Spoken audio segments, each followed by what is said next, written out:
Section 5.2, Heat Engines and the second law of thermodynamics. The second law of thermodynamics tells us the entropy of the universe cannot decrease. It also states that heat cannot be converted to work at a 100% efficiency because that would lower the entropy of the universe. So let's look at one type of heat engines, the Carnot engine. The Carnot engine converts heat to work in a four-step cycle. So this is a PV diagram, pressure, volume. So from A to B, the pressure changes in a isothermal condition. So it's isothermal expansion. The engine does work to its surroundings.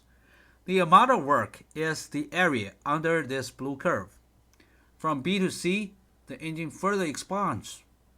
It's adiabatic expansion. So more work is done to the surroundings, this much work.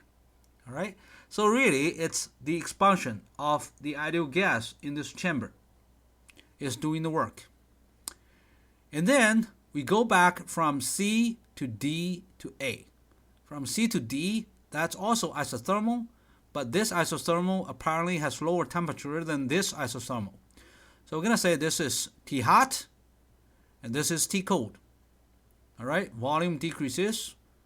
The surroundings does work to the system. Now, this area is the amount of work done by the surroundings to the system. Finally, D to A, this amount of work was done by the surroundings to the system. So overall, actually, the system does how much work to the surroundings? This much, enclosed by this four-sided area. So this much. Why? So first, from A to B, this amount of work is done to the surroundings, and then B to C, this amount of work is done to the surroundings. But then from C to D, it's reversed. The surroundings is doing work to the system. And also from D to A, the surroundings is doing work to the system. So overall, after this cycle, well, the area enclosed by this four curvy sides is the amount of work done by the system, which is ideal gas, to its surroundings. So we will analyze these four steps: isothermal expansion, adiabatic expansion, isothermal compression at a lower temperature, and again, adiabatic compression. So the easiest part of analyzing the thermodynamic functions for this Carnot cycle is this. The change of any state function is zero because it's a cyclic process. The system gets back to the original state after one complete Carnot cycle. Therefore, after a cycle, delta P, delta V, delta T, delta U, delta H, and eventually delta S are all zero. Now, let's look at Q and W. After a complete Carnot cycle, Q is non-zero, W is non-zero. W is going to be negative because the engine is doing work to the surroundings. How much? Again, the area enclosed by these four curvy sides. And the Q is simply negative W because delta U is zero. Now let's look at A to B. This is reversible isothermal expansion. I forgot to mention that a Carnot engine does reversible processes. All right, so it's isothermal. So we're going to say the temperature of A is equal to the temperature of B is equal to T hot. So delta T is zero, therefore delta U is zero for the ideal gas. Again, the potential energy of an ideal gas is always zero. The kinetic energy remains unchanged if the temperature remains unchanged, because the temperature is just a measure of the temperature. How can we compute work? It's a reversible process, so P external is just P. And pressure is nRT over V because it's an ideal gas. And then we have this formula for the expansion work. It's negative. It's negative nRT hot times ln VB over VA. VB is greater than VA because it's expansion. Q is simply negative W. From B to C, it's reversible adiabatic, therefore Q is 0. We have learned that in this case, W is equal to delta U because Q is 0. Delta U is the integral of CV dt, and therefore delta U is CV times T cold, the final temperature minus initial temperature. This is obviously negative, so W is negative. The system does work to its surroundings. Step 3. Isothermal compression. In this case, W should be positive, and it is.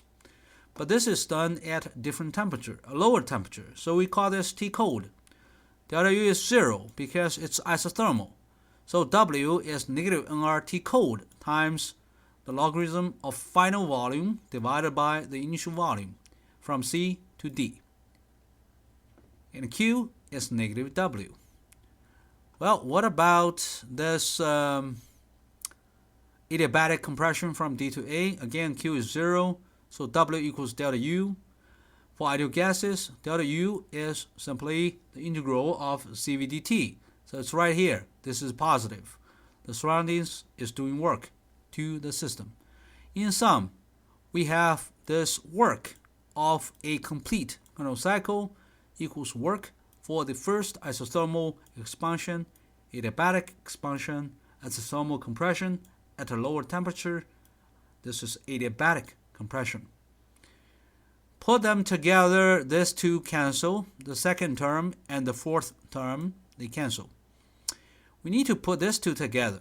All right, so they are here. And then we need to prove this. VD over VC here is simply equal to VA over VB. How can we do that? Well, we know this VC over VB to the power of 1 minus gamma is TC over TB, because from B to C, that's reversible adiabatic process. We know this equation holds true for the reversible adiabatic process for ideal gas. And same here. From D to A is also reversible adiabatic.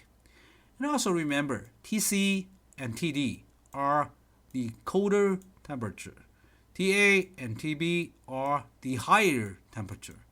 Therefore, this ratio is equal to this ratio is equal to T cold over T hot. Therefore, we know this one is equal to this one. They come from the leftmost side and the rightmost side of this equation. And then clearly, VC over VB is equal to VD over VA. And then we can swap this VC and VA. So VA over VB is equal to VD over VC. It's strange, but it's correct. Therefore, the entire cycle we have work is equal to this work that comes from isothermal expansion plus this work that comes from isothermal compression. I replaced this with VC over VD over here, the ratio over here, VD over VC, with VA over VB. All right, so right here. And now we can combine these two terms because they have some common factors. N, R are a common factor, and then this logarithm and this logarithm are almost exactly the same. They have the same magnitude, but the opposite signs. So by combining this, we have nR T cold minus T hot times the logarithm of VB over VA. All right, so this is nice. Work is negative, and this expression is simple. Now, again, I just want to show you the picture again. You know, VA over VB equals VD over VC. So in this diagram, VA over VB is VD over VC. It's not clear from the graph, but given our derivation using the reversible adiabatic process for the ideal gases over here, we can see VA over VB is exactly the same as VD over VC. All right, and then why do we do this? Because we actually want to maximize the amount of work done by the heat engine to the surroundings. provided the same amount of heat. So we're going to look at Q hot, which is the amount of heat in the isothermal expansion from A to B. So Q hot is this, all right? So we derive this. And Q cold, which is the amount of heat released from the heat engine to the cold reservoir, is here. This is positive, this is negative, work is negative. So what does this mean? Well, actually it means the heat engine gets a lot of heat from the hot reservoir and they use part of it to do work. What about the remaining heat? It's released to the cold reservoir. So you can't use 100% of the heat. All right, you cannot convert 100% heat to work. Some heat is wasted. It's released to the cold reservoir. You need a hot reservoir, you will need a cold reservoir, and then you can convert heat to work at a lower than 100% efficiency. So now let's look at the work of the Carnot cycle. Let's look at the Q hot. Let's look at the Q cold. We have the physical meanings here. So Q hot is this. It's positive. Heat flows into the ideal gas in the heat engine. And the Q cold is negative. That means heat flows out of the ideal gas in the heat engine. And then finally, the difference is work. The work is here. Overall delta U of this heat engine, actually the ideal gas in the heat engine is 0. Delta U is 0 because a Carnot cycle, of course, is a cyclic process. So delta U is 0. Also, we can simply add up work, W here. So this is work plus Q hot plus Q cold. I'll let you verify the sum is 0. And now let's look at the ratio between Q hot, Q cold, and W. We know Q hot is positive, Q cold is negative, W is negative. But right now, let's just focus on their magnitudes. So the ratio is just T hot versus T cold versus T hot minus T cold. The reason is this. Look at this expression for Q hot. NR times the logarithm of B over A. NR times logarithm of B over A. NR times the logarithm of B over A. So Q hot, Q cold, and W, they share the common factor, which is NR times the logarithm of VB over VA. What's different? T hot, T cold minus T hot.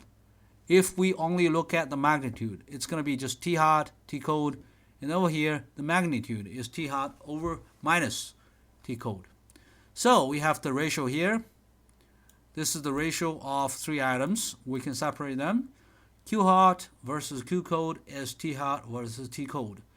Q hot versus work is T hot versus T hot minus T cold. Q cold versus work is T cold versus T hot minus T cold.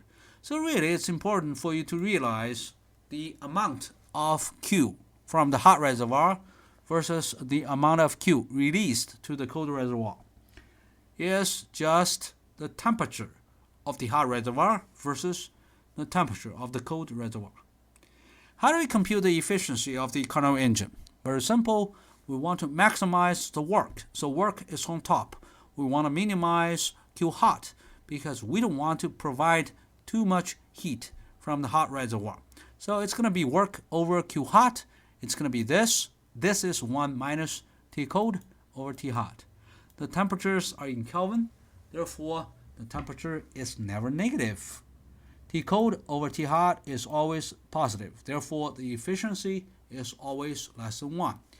And by looking at this equation, you can realize that if we somehow can increase the temperature of hot reservoir or lower the temperature of the cold reservoir, somehow we can increase the efficiency of the heat engine.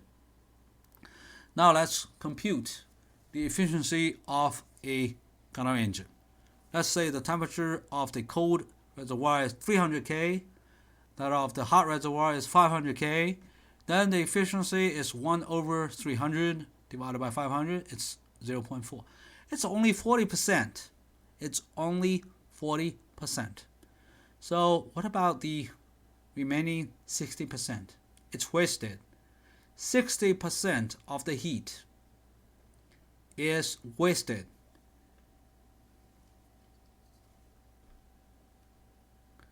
Now let's get back to the second law of thermodynamics. Kelvin says heat cannot be converted to work at 100% efficiency, and he used this Carnot cycle to prove his point. Clausius said that heat cannot flow spontaneous from a lower temperature region to a higher temperature region. Well, if heat could flow from lower temperature region to a higher temperature region, then we can actually look at this example and say, well, if 60% of the heat is wasted, it's given to the cold reservoir. And somehow if we could move this 60% from the cold reservoir back to the hot reservoir, and then we can achieve 100% efficiency. So really, this statement and this statement are equivalent to each other. Now another statement about the second law: the entropy of the universe can never decrease. So over here we mentioned this entropy again. We will prove this a bit later. The three statements are equivalent to each other. What about some other reversible processes, not the Carnot cycle? Well, given an arbitrary reversible cycle, such as this irregular shape here, this ellipse, the blue line here, we can approximate this. This is also a cyclic process. We can approximate this cyclic process by a sequence of alternating adiabatic and isothermal segments, the red lines. So look, so this is isothermal expansion, adiabatic expansion, isothermal compression, adiabatic compression. And then we look at this part: isothermal expansion, adiabatic expansion, isothermal compression, and adiabatic compression. So if we put these two Carnot cycles together, this segment cancel. And then we keep adding more and more Carnot cycles. So eventually this zigzag red lines together can be used to approximate this smooth ellipse. Well, you may say, well, the shapes look so different, but right now I think we are using only maybe 15 Carnot cycles. Imagine you use 15 million Carnot cycles to approximate this ellipse, and then the shapes will look awfully close to each other. And that's actually the same idea from discrete sum to continuous integrals in the realm of calculus.